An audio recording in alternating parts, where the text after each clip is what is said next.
Okay, so this ties into the Amplify lesson about slowing down and speeding up, which is subunit 3, lesson 4. In your journals, on page 49, there is a writing prompt. Okay. Go ahead and do that one. And then when you're done, we will work on our roar time things. I need to see, based on who's here, kind of what we're going to do with that. Okay, so you're going to need to give me a minute for that. And we're going to look at the standard of how the structure contributes to the meaning and style. We're going to read some passages today and examine how they're slowing down and speeding up. And then you'll be doing some writing where you're going to practice that same technique. Today's lesson will be split in half, so we won't get done today. Wasn't expected, so we'll finish up on Monday whatever we don't get to today. Okay.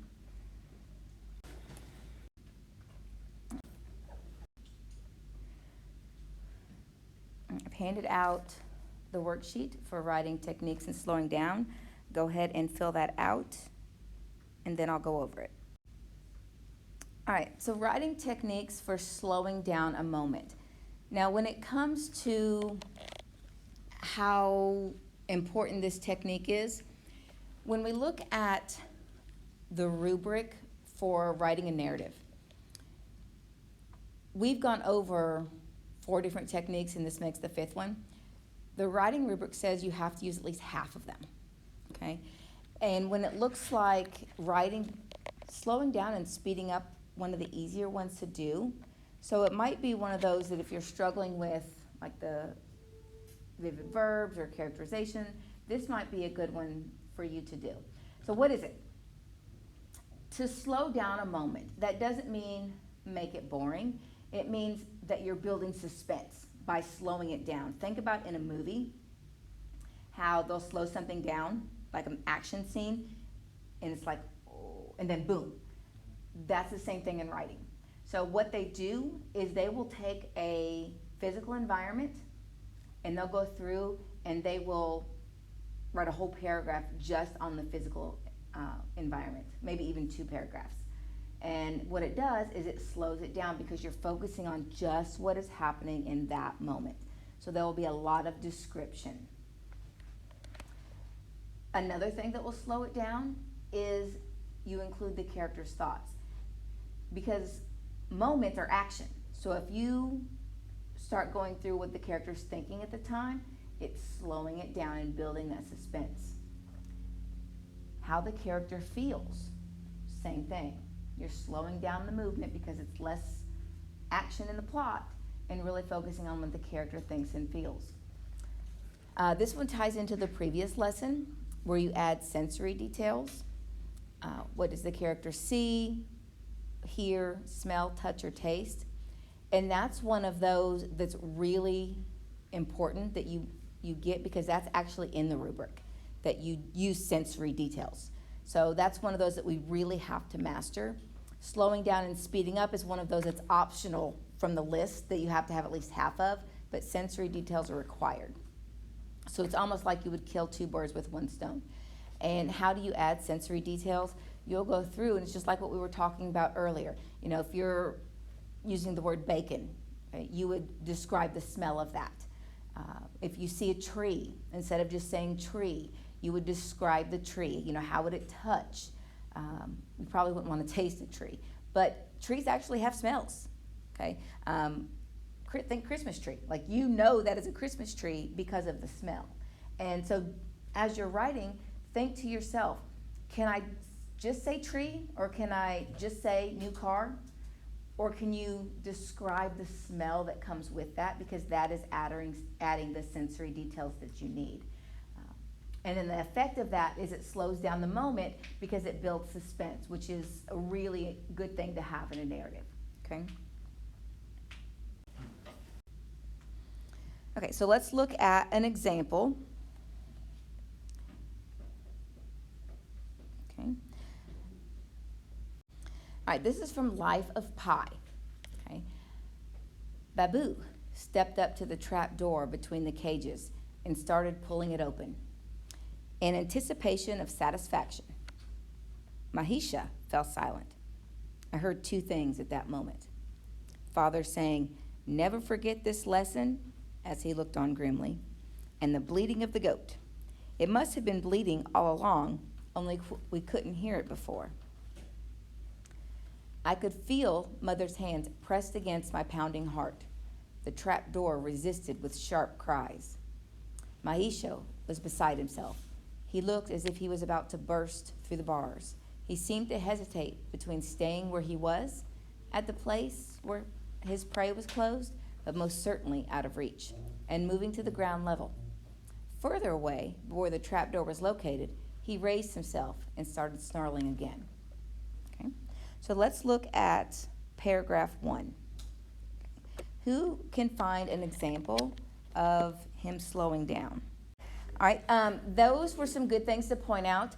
Can you tell me why you chose all of it rather than like a specific phrase or a sentence? You're right. Question?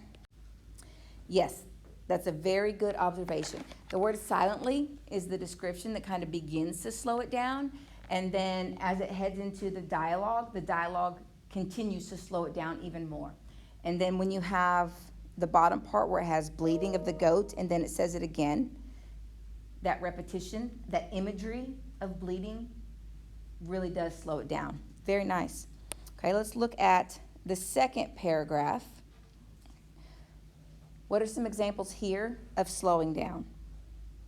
Good. Why did you say against my pounding heart? Because that's really a good example.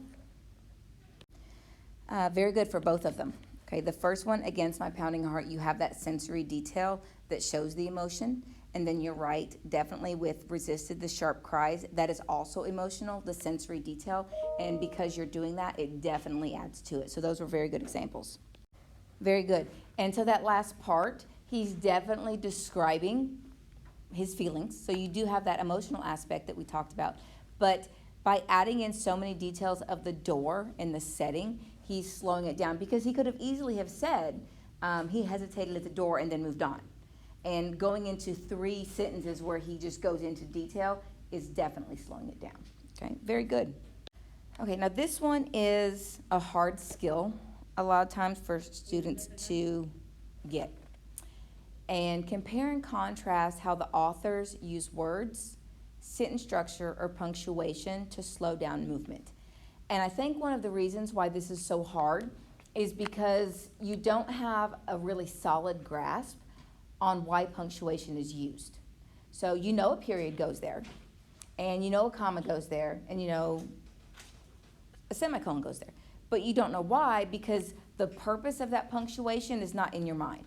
And if you don't know the purpose behind them, then it does make answering questions like this a little bit difficult. So in the back, the grammar notes are on the second page of your journal. So right below verbs, I want you to write down why they're used. Okay, when you see a semicolon, the author has a choice. The author can either use a semicolon, a period, or a comma fanboy. I mean, all of them are grammatically correct. So if the author chooses to use a semicolon, it's being done for a reason. And the reason is because if you think of this as a car, a sentence is a car. For a semicolon, the car keeps going, okay? Because the 2 sentences on each side are related to each other, okay? A lot of times it's a cause effect, okay? So Aiden messed up the car this morning, semicolon. Therefore, I was livid. Okay, they're related, aren't they? So that car keeps going. Aiden messed up the car this morning. Riley laughed. That's a period. Because even though it's the same subject, they're not really related, are they? It's almost like, because I'm talking about what happened this morning with the car, I've kind of moved on to something else that supports. If my topic sentence had been, I had a bad morning, Riley laughing would support that, but it is not related to what Aiden did. So the author would have used a period there. When you use a period, for you, the reader, in your mind, it's almost like coming to a stoplight. The reader wants you to kind of stop and then move on again quickly. It's not like you stop for a long period of time, but you move on. And it's kind of in your mind your way of saying, okay, next supporting detail or next thought. Semicolon is going to be that same supporting concept. The comma. Commas are used to create pauses. Now, I know a lot of times when you're in younger grades, where do I use a comma? And they'll tell you, well, when you pause. There's actually rules for that. What they're doing is they're saying, when you read, think about, a lot of times I say, hey, don't let me talk too fast. Okay, if I talk too fast, let me know. It's because the words are coming out of my mouth, but into your head, it takes a little while for you to process that. It's the same thing with reading. So when you see a comma, the author, and so the same thing happens when reading. When you see a comma, the author is literally telling you to pause and think about what was just said. Okay, so in the morning, comma, I got up late this morning and blah, blah, blah, blah. So I want you to kind of process that it was this morning. Okay, and so the pause is, or the comma is the pause that says, okay, brain, think about what the words just said before you move on. Okay, that's the purpose behind these punctuation marks. So knowing that, let's look at the question that you actually have, which is compare and contrast. So when you compare and contrast, and they use those words interchangeably, but it means similar and different. Okay. So what this question is actually asking you to do is to find the similarities and the differences, okay, with how the authors, and notice our verbs, use the words. Okay. Sentence structure, that's a little more complicated than a mini lesson that I just gave you. Punctuation is below. I kind of went into sentence structure at the beginning when I talked about sentences and fragments. Okay. But let's focus on the punctuation for right now, and we'll go from there. Okay. So the compare and contrast, I know it's close to the end of class. That is comparing and contrasting the story that we read yesterday. And so I know with absences and things like that, that's going to make that one difficult. So what you would do is you would go through and you would say, okay, in anticipation of satisfaction, that's a comma. And then you would look at the Battle of Athens and you would go, oh, this is what's used. And you would say it slows down in Life of Pi, but he doesn't use very many in the Battle of Athens. And that would be your compare and contrast T-chart, okay? But we will visit this again when we have time tomorrow. Techniques for speeding up a moment we'll go over tomorrow.